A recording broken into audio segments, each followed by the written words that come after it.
আবারও সার্থকের সঙ্গে নতুন করে ঝামেলা হয় স্রোতের। ভিডিওটি সম্পূর্ণ জানতে হলে চ্যানেলটিকে সাবস্ক্রাইব করে দিয়ে সাথেই থাকুন।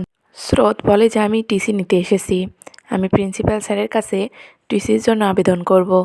তখনই সার্থক বলে যে টিসি নিয়ে চলে যাবে মানে? তোমার কারণে যে একটা বছর অন্য একজন ছাত্রছাত্রী বঞ্চিত হয়েছে সেটা? স্রোত বলে যে আমি এখানে চান্স পেয়ে ভর্তি হয়েছি, অন্যরা চান্স পায়নি তাই এখানে ভর্তি হয়নি। আমাকে এসব কথা বলবেন না, আমি টিসি নিতে চলে যাচ্ছি। সার্থক স্যার বলে যে তোমাকে কোথাও যেতে হবে না, যা করার আমি করবো, এই বলে সেখান থেকে চলে যায় সার্থক স্যার।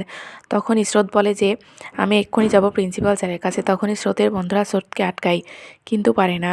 স্রোত তখনই তার দিদিভাইয়ের কাছে কল দিয়ে বলে যে দিদিভাই তুই কোথায়, তুই এক্ষুনি আমার কলেজে চলে আয়, এখানে অনেক ঝামেলা হয়েছে, আমি আর এসব নিতে পারছি না। তখনই রায় বলে যে আমি আসছি। এসব কথা অনির্বাণ শুনে ফেলে। রায় কলটা রেখে দিয়ে যখনই অনির্বাণের কাছে যায় যে আমাকে এখন একটু বেরোতে হবে স্যার, তখনই অনির্বাণ বলে যে আপনি আপনার ফাইল ও চিঠিটা নিয়ে চলে আসুন, আপনার সঙ্গে আমার কিছু কথা আছে। তখনই রায় ঘাবড়ে যায়, বলে যে স্যার কি আবারও আমাকে কিছু বলবে?